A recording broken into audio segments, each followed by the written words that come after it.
I'm going to go back in time a little bit because the origins of research on diet and cancer, at least human cancer, started probably long before many people in this room were born. And what really jump-started our research and that of many others were these international ecological correlations that were looking at populations around the world and the correlation between cancer rates and aspects of diet.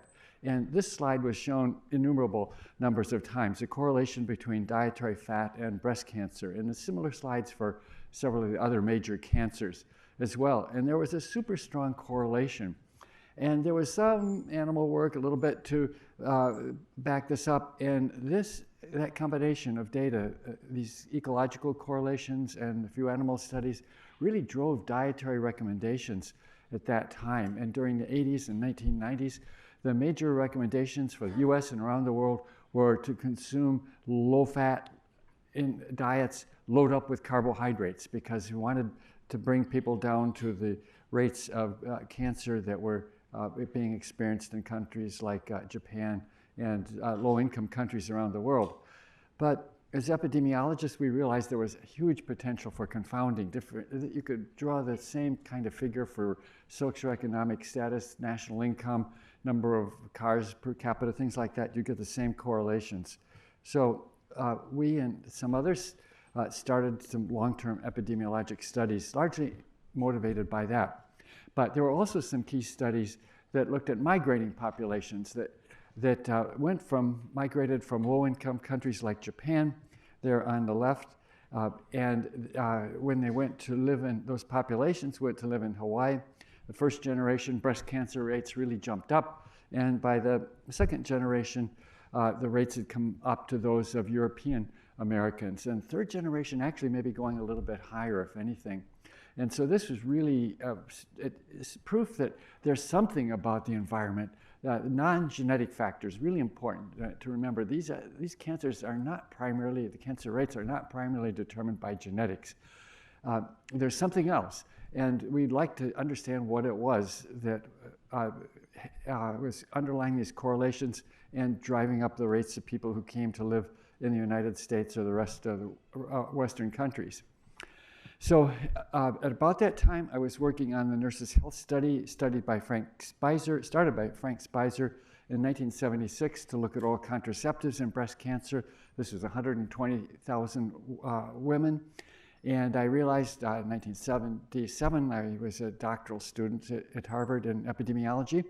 And I realized this would be a good population in which to collect data on dietary data on diet and follow participants over the next years, 5 years at a time by NIH. And we were pretty naive. You had to write a grant saying you could answer the question in 5 years. We still haven't answered all the questions after we're celebrating 50 years of the Nurses' Health Study this year.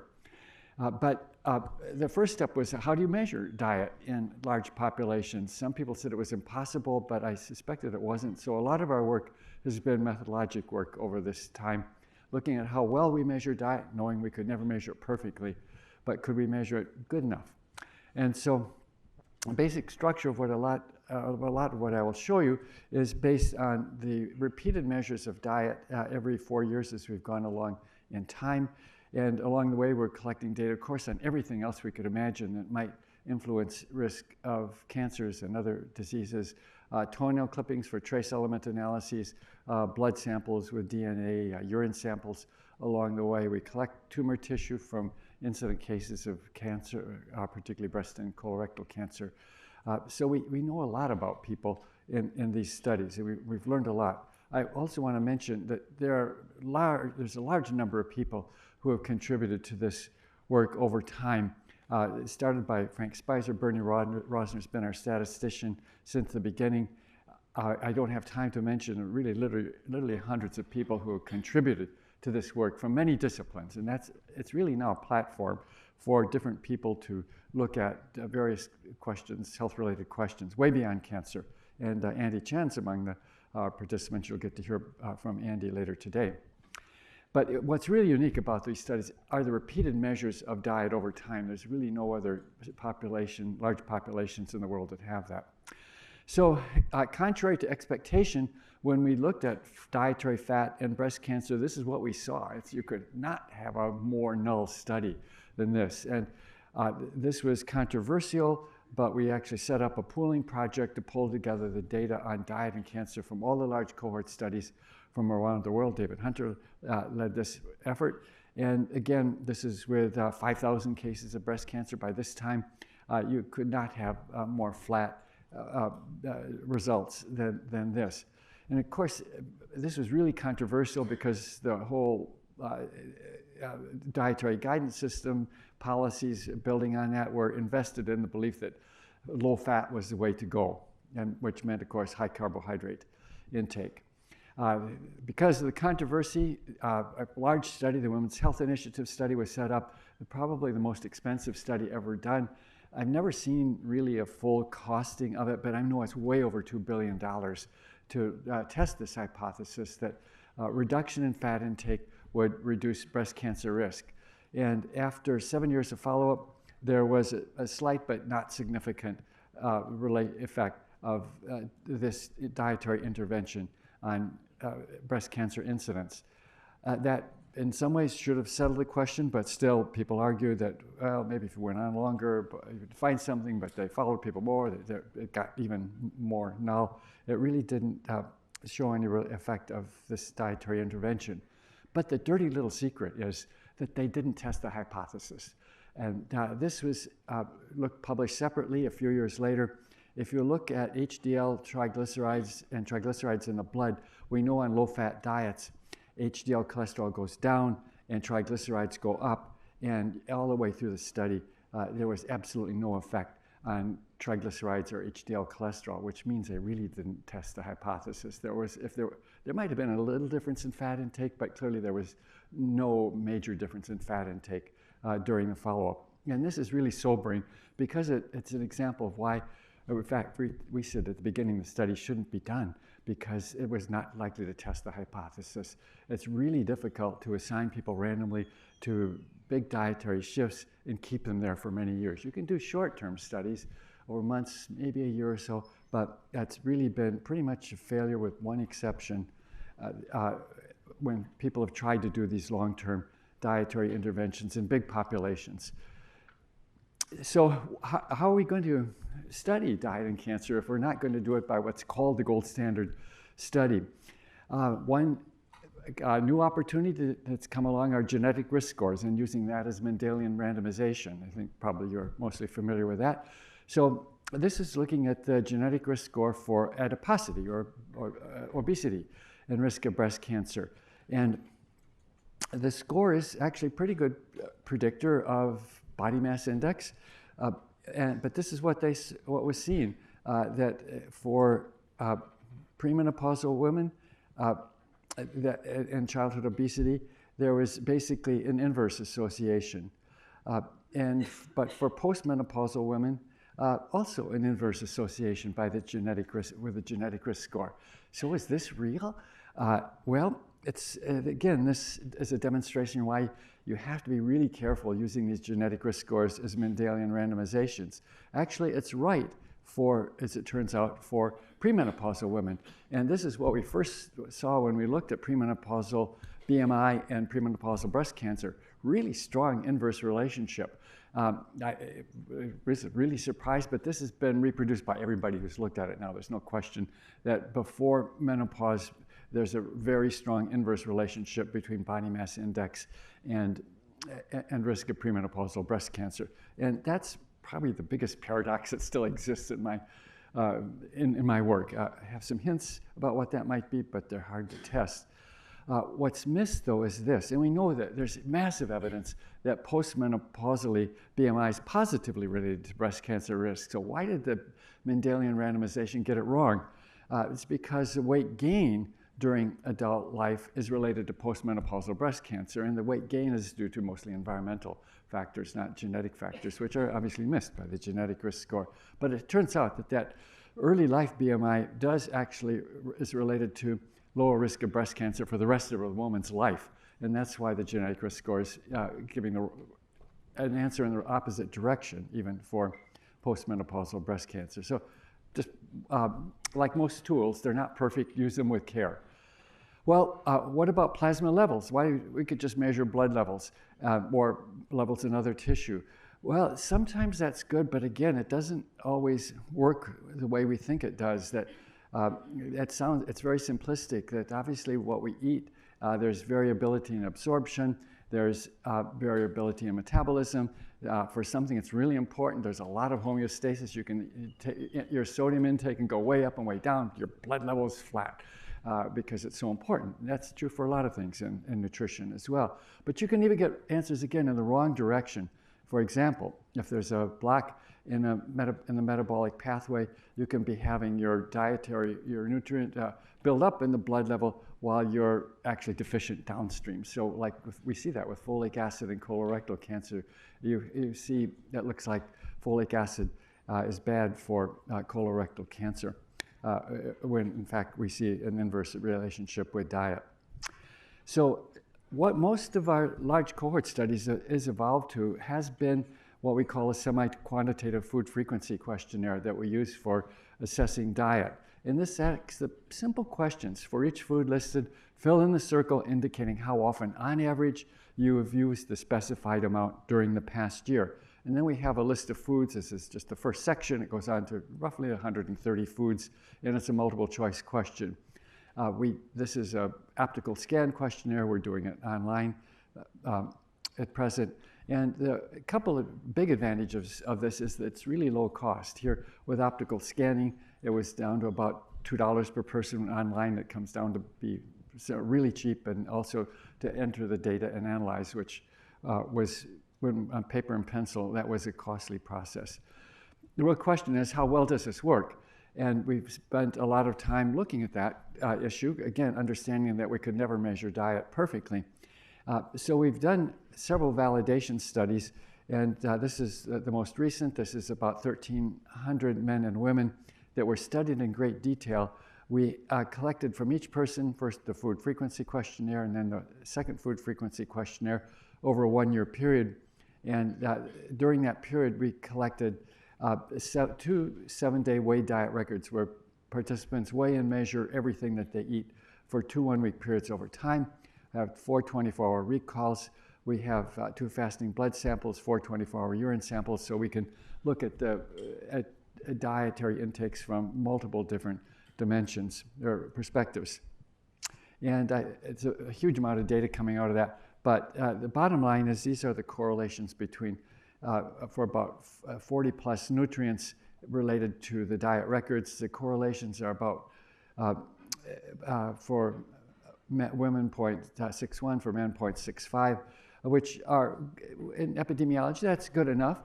We won't miss something important if it's really there with those correlations, but this also gives us a chance to, using the diet records as the gold standard, we can calibrate our food frequency questionnaire against the diet records, so we can do statistical corrections for imperfect measurements with our dietary questionnaire.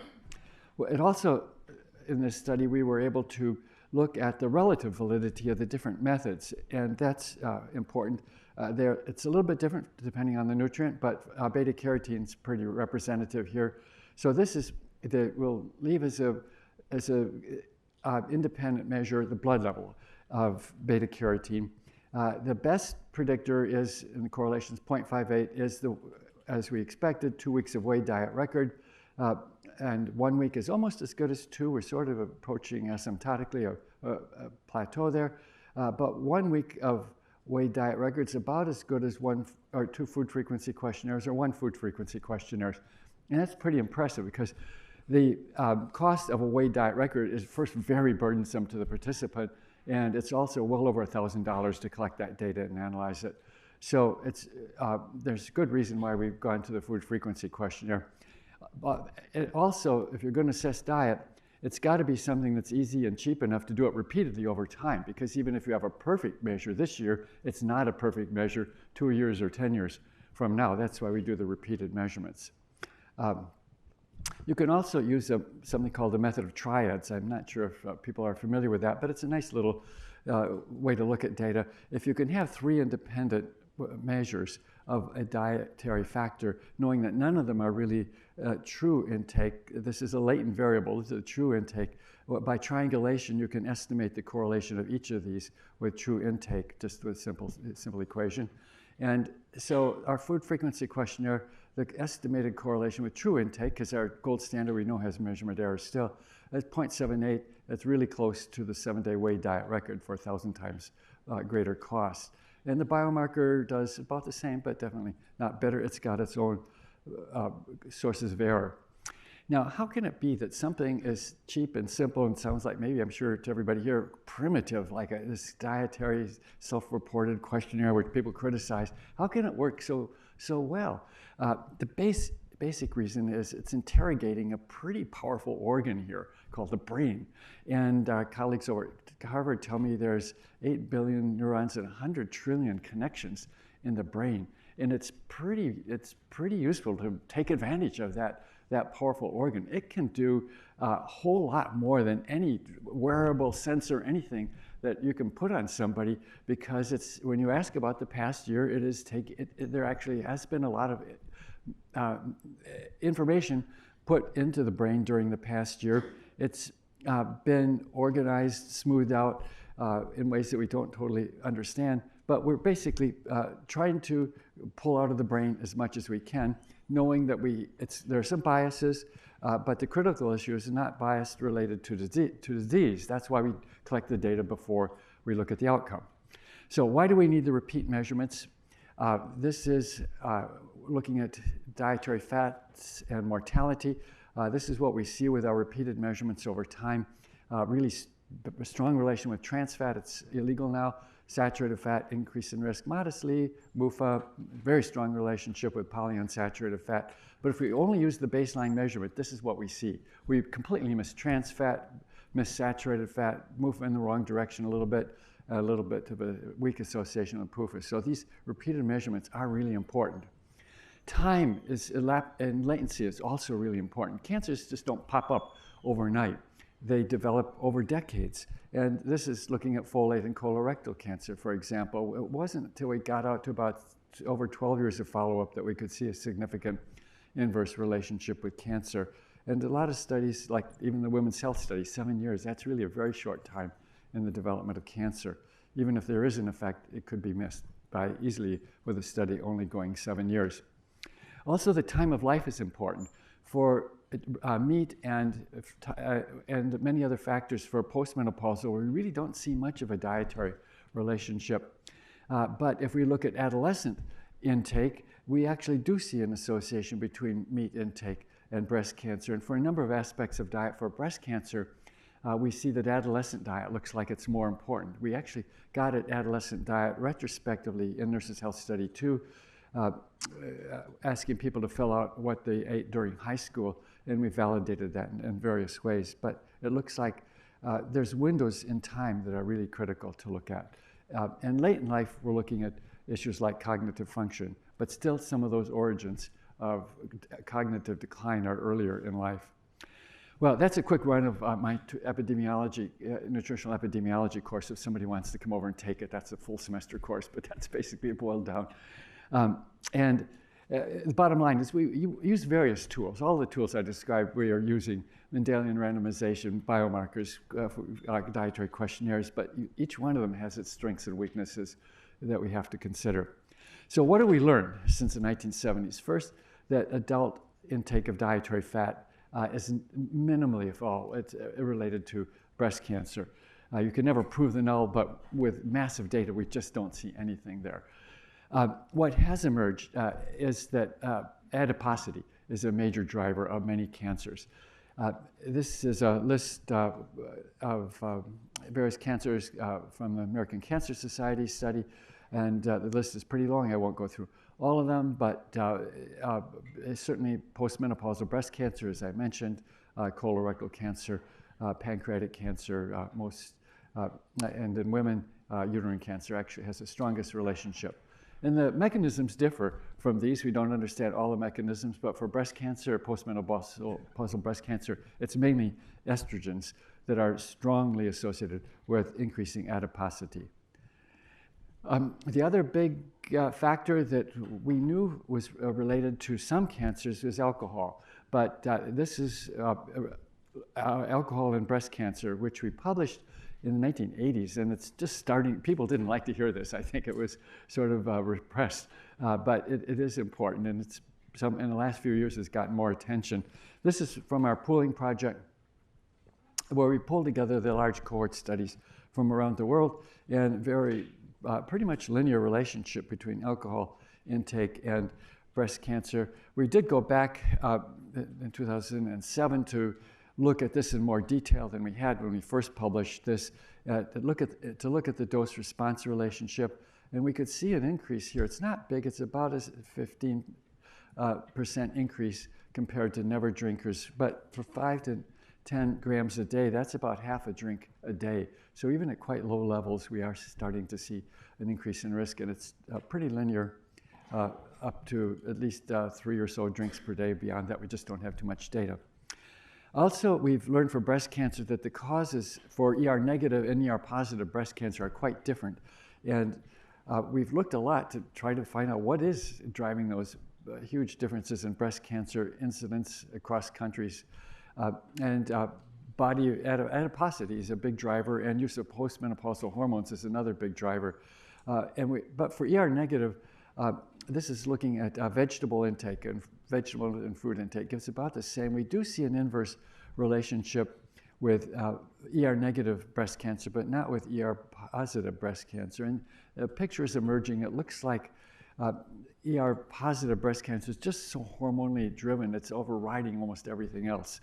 And if we look at blood levels of here, beta-carotene, it's certainly a candidate itself, but it may be a marker for fruits and vegetables. We're not totally sure it's beta-carotene per se, but for ER-negative, pretty strong inverse relationship, about a 50% lower risk. Colorectal cancer, we do see a lot more going on with diet, and it is, here's the international correlation with meat intake, and we do see some relationship with meat intake, but a lot more. And it may well be that there's a shorter relationship between what we eat and our risk of colorectal cancer than for breast cancer, which is, as I mentioned, almost looks like it's multi-generational, because the migrants themselves, within a few years, really experience quite an increase in risk of colorectal cancer. And this is a summary from a few years ago that looked at various risk factors, modifiable risk factors for colorectal cancer, and I think this is still a pretty good summary. That adiposity is a risk factor. This is for low risk, so low BMI. Low level of physical activity is beneficial. High level of physical activity is beneficial. Alcohol also related to colorectal cancer. Inverse relationship with folic acid, as I mentioned before. Smoking is related to colorectal cancer, but it's smoking 3 or 4 decades before the diagnosis that's most important. And we do see that red meat is a risk factor, especially processed red meat. And if we put those together, this could explain about 71% of colorectal cancer incidence in the US population. So we do know quite a bit about prevention of colorectal cancer. And if you put that together with regular screening, we should be able to really drop colorectal cancer mortality as well as incidence. Although you'll probably talk about it more, incidence is going back up now in the premenopause and younger adults, and so that increase is very concerning. Obviously, a lot of it's driven by obesity. What else might be adding to that is less clear at this point in time. We do have some strong suggestions of what's contributing. I did want to point out one, I think, really important concept that has developed over the years. Ed Giovannucci was really a person who raised this point, and that hyperinsulinemia may be an important driver, is likely to be an important driver for colorectal cancer incidence. And this is what we, and Ed in particular, and Fred Taubag, our postdoc at that time, the empirical dietary index of hyperinsulinemia. This was developed by looking at cross-sectionally where we had several thousand people who had C-peptide, which is co-secreted with insulin, and we looked at the correlations with dietary factors and created a risk score basically for having a high insulin level that way. And it turns out that diet, and then we can take that pattern, that risk score, and look at the whole population we had using this risk score as is the variable based on diet. And there's a very strong relationship. This is really the strongest relationship we see between diet and colorectal cancer, is this dietary risk for hyperinsulinemia. And I don't have time to go into the foods that contribute to that, but I thought it was going to be mostly carbohydrate variables. It turns out it's more variables that are related to insulin resistance, including highly saturated fats and low polyunsaturated fats. Coffee's related to lower risk as well.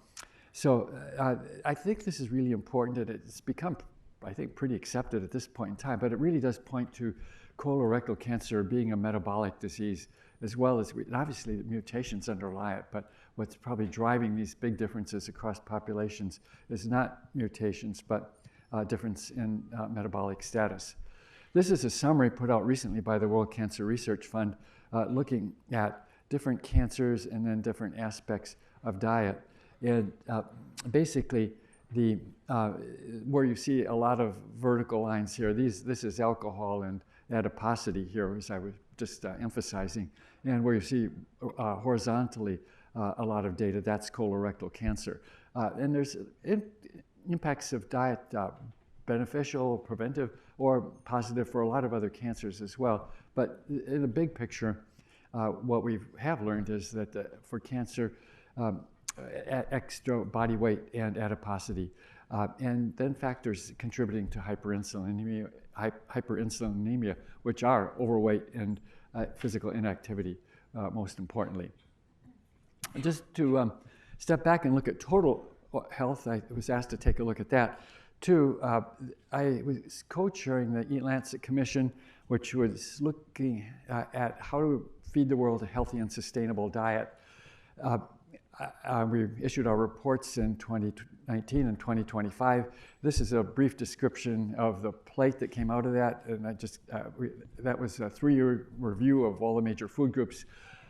What came out of it, though, was a plate that's, we might call it a flexitarian diet. It's largely plant-based, but it is omnivore, although you could be a vegan or vegetarian of some sort, but mainly emphasizing healthy plant-based proteins and also fruits, vegetables, whole grains, and healthy fats. When we went back to our cohort then and used a scored every person's diet each time over the years, and according to how well they adhered to that planetary health dietary pattern as we described it. And then we could look forward across time since 1980 and in relation to total mortality. By that time, about 54,000 participants had died. And we could look at, again, the dose-response relationship, how well was adherence related to risk of death. And we could see every step closer toward that dietary pattern was related to a lower mortality, which is an important message. It's not all or nothing. It's about a 30% lower risk here, with the highest compared to the lowest decile. We've also looked at specific causes of death, and that dietary pattern was related to all the major causes of death. Not surprisingly, cardiovascular disease, modestly to cancer, but interestingly, even more strongly related to respiratory disease, neurodegenerative disease, and somewhat like wide confidence interval, though, with infectious disease. Then we looked at the different patterns, different aspects of the diet that were most important. And basically, for total mortality, whole grains, healthy fats being beneficial were particularly important there. But most aspects of the diet were contributing. We also saw, which is really important, and part of our work recently has been, what are the impacts of our dietary choices on environment? Because we're not going to have a healthy environment unless we have a healthy population, unless we have a healthy environment. And we could see that we could have, by consuming this more plant-based diet, lower greenhouse gas emissions, lower fertilizer use, really important, about half the land use compared to the bottom quintile in terms of their planetary health diet score. So big environmental benefits. We then look globally at how much disease we might prevent by making that dietary shift. That came out to be about 27% of adult deaths, 15 million deaths per year. In the US, about 31% of deaths could be avoided by that dietary shift. So tremendous benefits.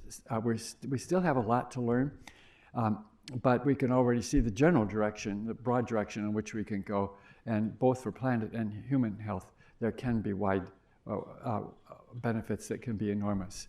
So just to summarize what we've been up to over the last 50 years, most aspects of diet can be measured reasonably well because cancer and other non-communicable diseases develop over many years. Repeated measures of diet will be important. Diet can potentially affect many of the underlying processes related to NCDs, and incorporation of diet into mechanistic studies can be important. So we are bringing together genomics, metabolomics, proteomics, microbiome work at this point in time, bringing all those together into the picture. But it's still really important to keep diet at the center of that because we really can't understand how these other pathways, these other technologies are working unless we have diet as part of what we're looking at the same time. Finally, optimal diets can contribute importantly to healthy aging. So, thank you.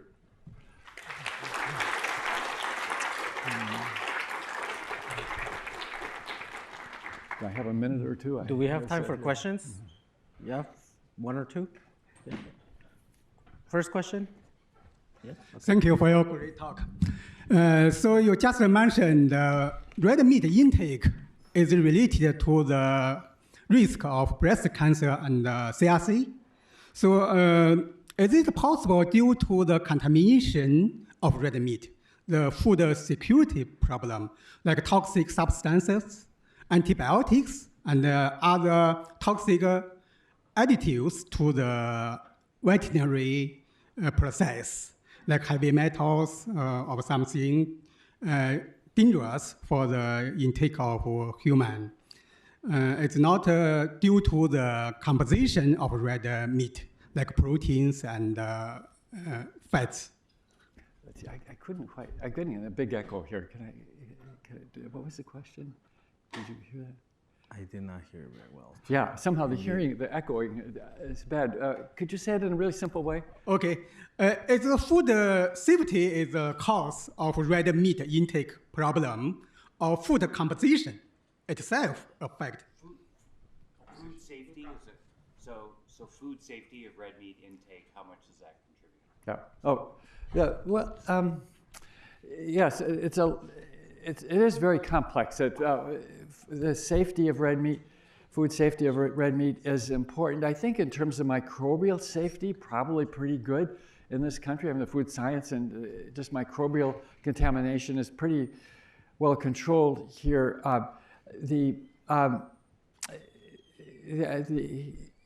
Things that are introduced, though, like hormones, I do have some concern there that most of the red meat is cattle are produced with hormonal boost, and that is somewhat worrisome. And I haven't seen really good data in recent years on the levels of hormones that are there. So we should keep an open mind about that. There's a lot of concern about endocrine disruptors, things like that are used in agricultural production. Maybe, but the big endocrine disruptor is us. It's our body fat. It's hard to show biological effects at the levels that those environmental chemicals are being used, but we can easily show massive endocrine effects of our body fatness. So I think there's still work to be done on that, but my guess is those are probably fairly small contributors. For processed meat, though, where the risk is higher, a lot of sodium is added, nitrates are still being used. There's a lot of things, colorings, things like that go into processed meats, as well as just having higher amounts of total fat. And one of the biggest problems with the fat from red meat is not the saturated fat, it's what's not there. It has almost no polyunsaturated fats. Essential fats are almost completely absent in ruminants because when the cattle graze on grass, there are healthy polyunsaturates, but they're destroyed in the rumen of the animals, and those conditions really scramble the fatty acids. Thank you very much. Sure. We have time for one more question. Yeah. Great talk, Dr. Willett. Just a broad question based on all your expertise and insight. Are there, I guess, what are the barriers that you think that are limiting us to model on the mechanistic side to be able to parse out some of the mechanisms behind, for example, red meat consumption and cancer incidence? And are there any, as researchers, are there any like proposed mechanisms that we should be prioritizing to fully flush out, just as a means to kind of discover points of interception for patients? Yeah, what are the mechanisms underlying this? And I think for cancer, it's very likely very different for different cancers. That, as I was mentioning, colorectal cancer, it looks like probably hyperinsulinemia, that pathway, which is, and maybe IGF-1 pathway as well. For breast cancer, clearly for postmenopausal breast cancer, ER-positive breast cancer, really estrogens are really very much driving that. So we're using a lot of metabolomics now. We don't have the resources to go through and measure do metabolomics on all 150,000 people that we have. So we're doing it on the basis of nested case control studies. But we've done maybe 15,000 or so at the Broad here. We have very good collaborations with the Broad, and so we can look at, say, red meat and that in relation to metabolomic variables, and that can be helpful in identifying pathways. And we're also doing that with proteomics. Now, the cost is still really high, so we've got a smaller data set, but we're going through that sort of food by food to look at proteomics and metabolomics. And then we can do analyses looking at mediation analyses, how much of the relationship between, say, vegetable intake and ER-negative breast cancer is mediated by particular pathways that are showing up in the metabolomic analyses. So a lot of our work is at that level at this point in time. Thank you, Dr. Willett. Yes, thank you.